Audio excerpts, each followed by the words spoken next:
Chapter 63, Children and Spirits. We moved to a different place. To the deepest room in the labyrinth, the Oracle Room. Prior to arriving through to this room, we first passed a large empty room before it. A path that is 1 meter wide and 20 meters long leads from this room to a 5 meter in diameter circular scaffold. What the scaffold is made of I do not know.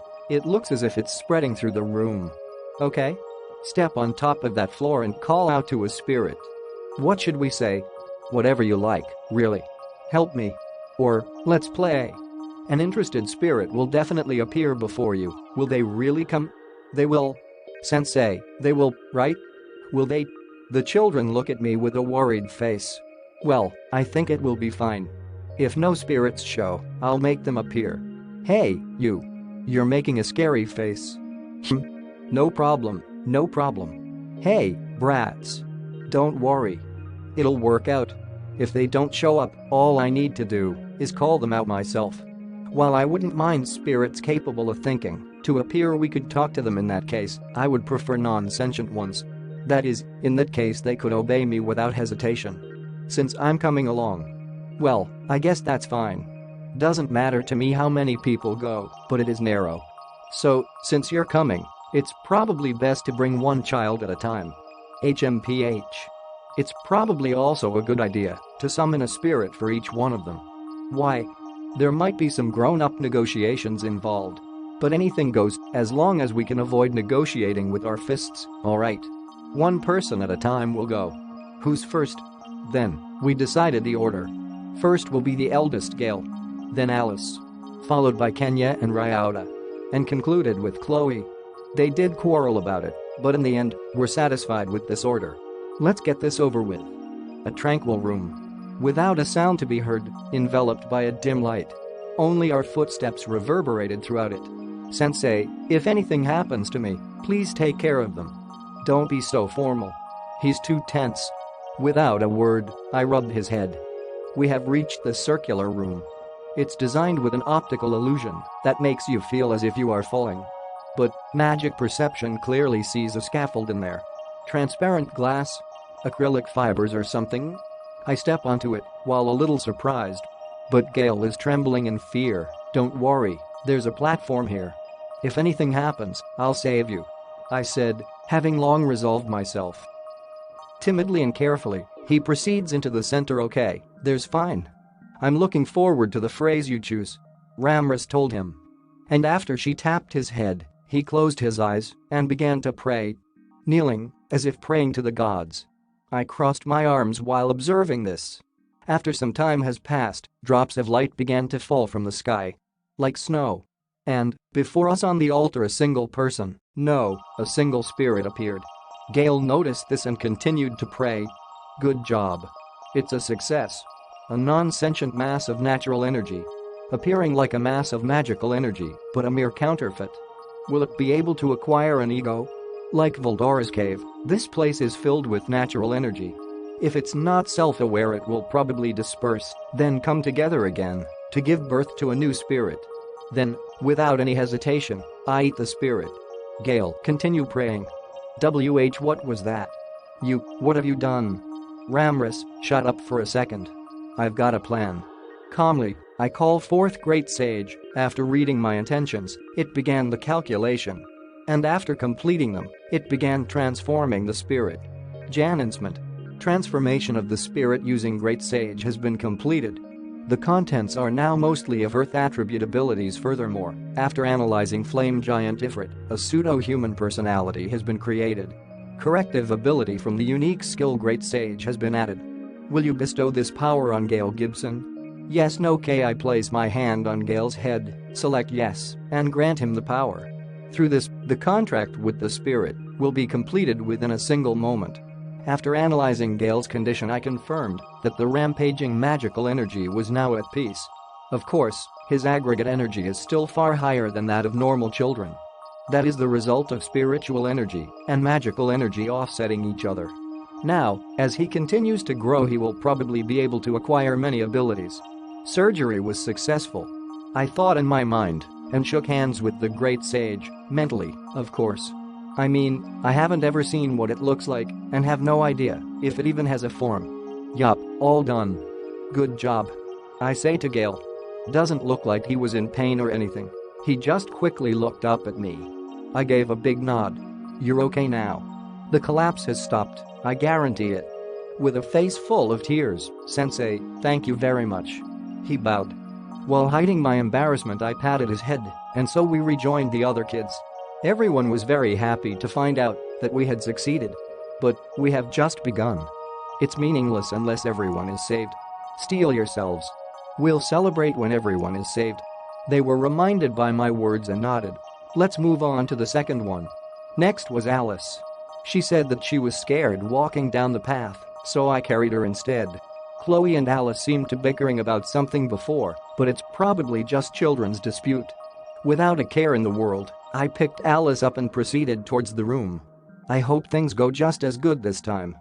Under my watchful eye, Alice bowed down to pray, holding her hands together tightly, holding onto her skirt. After waiting for a while, light began to fall from the sky just as before. The moment the spirit appeared on the altar, I ate it.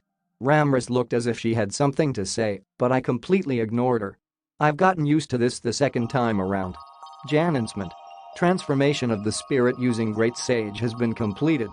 The contents are now mostly of sky attribute abilities. Furthermore, after analyzing Flame Giant Ifrit, a pseudo-human personality has been created. Corrective ability from the unique skill Great Sage has been added. Due to excellent affinity, it is fused with Shadow Step and evolved into spatial transfer. Will you bestow this power on Alice Rondo? Yes, no, seems like my ability has evolved after coming in contact with a spirit. What an unexpected occurrence. I granted the ability to Alice. Oh, by the way, barrier has changed into spatial barrier, but I cannot give it to Alice. I wonder if her affinity with it is just bad or something. Well, it's a skill she can just acquire on her own someday. Alice, well done. You're fine now. I held her up in my arms and said. She smiled widely and kissed me on the cheek. Oi oi, what a precocious child. I mean, should I even be happy to be popular with 7-year-olds? Nah, I'm happy. Just remember I'm a gentleman, not some perverted lolicon. Thanks. She bowed in thanks, and we returned to the rest of the group. The moment I put her down, she began to quarrel with the furious Chloe, but I guess that just shows how close they are. I returned to the circular room with Kenya. Now I feel confident. Things are going smoothly. Just 3 left. In worst case scenario, I had planned to summon the spirits myself and grant them to children, but there was no need for that. But I am glad there's only 3 left. Transforming the spirits takes up a surprising amount of energy. I should be able to manage 3 more. The moment Kenya started praying, I mean, he hasn't even closed his eyes yet, light began falling from the sky. What? That's a massive energy far larger than the ones that appeared for the other 2. And there stood a human-shaped spirit boy. Yo. How's life? I'm good. I felt like coming over, so I did. And extended a casual greeting. You, why did you just come to someone's house uninvited? Ramrus, her eyes wide, asked that of the child spirit. Seems like they know each other. Yo, who's that? To my question, without waiting for Ramrus's introduction, Osu. I am the spirit of light. Unlike that depressing and fallen descendant of darkness spirit, I am a pure spirit, he said. After thus introducing ourselves, we continued the discussion. Kenya, in a panic, was staring at us. Stop it, already. After listening to our story, and perhaps maybe because Kenya had a good disposition towards light, so I decided to help Kenya. Is how it happened. Generally, light and darkness spirits have the highest social standing and are the highest grade of spirits. Seems like he's also capable of bestowing divine protection onto heroes. In the first place, Ramrus and him are supposed to do that together, but that rarely happens. The last time we blessed a hero together was, what? 2,000 years ago? Is what he said. After Ramrus got really bored and decided to become an evil spirit, bestowing divine protection became his job. A pointless discussion, but it seems that Ramrus has inherited herself from previous generations. She used to reign as the queen of fairies, but after reaching the pinnacle of power beyond which she could not progress, she decided to split herself. And to each one of these clone children she gave a sense of self. Thus, when they would grow up they could perhaps surpass the original. The flaw being their weakness during childhood. A race that continuously strove to grow out of weakness. Among all the demon lords, only she possesses such hereditary abilities. Random outbursts of anger are expected from the selfish Ramras, but their relationship can be described in only one word: terrible. Doesn't it seem like most of demon lords are selfish? Can't say that all of them are like that, but so far, until Ken-chan grows up, I'll be protecting you.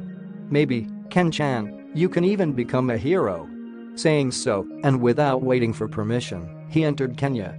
Much too quickly, Kenya's body completely stabilized. Sensei, it's okay. All according to plan. Whose plan? I retort to myself, just remember, me, if you let it get to you, you lose. Things are going smoothly. Though Kenya seemed to doubt my words, he did believe the fact that his condition stabilized. After returning to the rest of the group, he explained the situation himself. Somehow, he seems to have matured a bit. Next would be Ryota.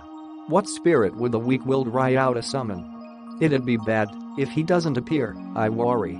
Just as previously, he bowed to pray before the altar. He walked down the narrow path by himself. Seemed spirited enough. Now, what will happen? Immediately, an emerald light fell from the sky, drawing thousands of helices. Before anything strange could happen, I ate it. According to the analysis, it's water and wind. A two-element spirit. You've done well, Ryota. The rest is up to Great Sage. Announcement. Transformation of the spirit using Great Sage has been completed. The contents are now mostly of heat manipulation ability and transformation ability. Furthermore, after analyzing Flame Giant Ifrit, a pseudo-human personality has been created. Corrective ability from the unique skill Great Sage has been added. Due to excellent affinity, it is fused with cloning. Attempted to evolve into quantum manipulation. Failed. Will you bestow this power on Sakaguchi Ryota? Yes. No. Cloning is something that is very difficult to use without Great Sage support. So even if I grant it to him, he probably won't be able to use it. Well, whatever. On that note, quantum manipulation, huh? I have no idea what such a skill could do. In the first place, can it teach me the basic concepts of the skill? I'd be happy if it could. If I investigated its concepts, I might be able to replicate its effects. Is how it happened. Unlike the system of this world, that people ardently study magic, my abilities are far more unreasonable. That is, if I explained the concept behind a skill in depth to the Great Sage, it could create a system to make it usable. Well, what's impossible is impossible, however. Perhaps that's why the evolution had failed. In any case, I was able to successfully bestow the spirit onto Ryota. And so, only one person left. The last person, Chloe, was very afraid to walk there, so I carried her over. She was very happy. Seems like she lied about her fear. Sensei, I'll love you. Read to her ears, she so told me. I also like her. If she chooses, of course, to say the same after 10 years. I wish I had such a problem in my past life, a pitiful existence, not a day together with a girlfriend, a pitiful man. However, as a result, I was able to acquire the wonderful Great Sage skill. So it's a fair trade, probably not. But how nice. Children are so honest. That's something they can only do when they are in school. Well, past middle school they are often too embarrassed to say anything though. But it was never too late for me. I mean, if something never even started, it can't be too late. But let's forget about me for a second. Unfortunately, I became a little flustered upon hearing her words. Now, what kind of spirit will she summon? She's the last one. Not a time for failure. Like everyone else, she bowed to pray. That's when things started to change. Should I call it that? For example, something did fall from the sky. An oppressive aura, and a beautiful girl with silver black hair. It had the vitality unbefitting a spirit. Is she some astral existence? Abandoned her flesh and lives as a mass of energy. Rather than a spirit, she radiates some form of soul energy. At this rate, she will dissipate. To prevent her dissipation, she either needs something to bind her soul or to reincarnate into some body. Without a body, we'd need to create some system for keeping her here. Which isn't simple even for a high-level spirit. That girl, Celestial Maiden, suddenly saw me and grabbed onto me and locked her lips around mine. Unfortunately, as a ghost, she has no texture. A real shame. Such a beautiful girl. Even if she was a ghost, I would never. I mean, what's going on? The Celestial Maiden, with a look full of disappointment, moved to touch Chloe. Stop. I won't let you. I won't let you do as you please. Suddenly, Ramrus held up both of her hands, prepared for combat. Unlike her usual frivolous appearance, her eyes were completely serious this time. A black light covered her hands which she shot out at Chloe.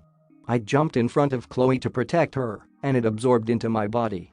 Annihilation magic of instant death. It's hard to believe, but she seriously intended to kill her. Hey, what was that for? Shut up. She's dangerous. Don't you see? I don't. What's dangerous? While we were busy arguing, the celestial maiden overlapped with Chloe and disappeared. Quickly, I verify Chloe's status. The collapse has stopped. No problem, right? Moo. Too late. I give up, I don't even care anymore. Puffing her cheeks, Ramrus shouted. No idea what just happened. That's why I'm asking, what was that? Ramrus did not respond to my question. Chloe opened her eyes and appeared completely oblivious to our worries. When I asked her again, I don't know. I have absolutely no idea, but that was probably something born in the future. Something that came from the future, and not a spirit.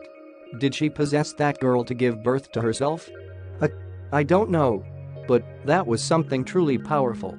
If that is born in the future, it'll cause many problems. That's the first time I've seen such a being. Maybe that was the spirit of time, HMPH. Don't look at me. I gave up trying to understand. Well, whatever. Chloe is perfectly fine. It's pointless to consider the future we have no control over right now. Good for you, Chloe. You two were able to avoid danger. I said, lifting her up in the air. Chloe smiled happily. Ramrus, looking at us, could only sigh. Well, I guess it's fine. There was nothing more I could do since the moment it possessed the girl, she said, and turned away from us. I think everything will be fine. Chloe is fine and all. By the way, thanks. Thanks to you, the children are safe. When we returned to the group I thanked Ramrus. The children showered her in thanks. Bah. That's enough, already. Her face red, she tried to shake off the embarrassment. This is a demon lord, what's the world coming to? The other fairies flew next to Ramrus, creating a beautiful sight. In order to bless the children who avoided the dreaded fate, to light the fire of happiness in their hearts. And naturally, a smile formed on the kids' faces. And so, I was able to save the kids.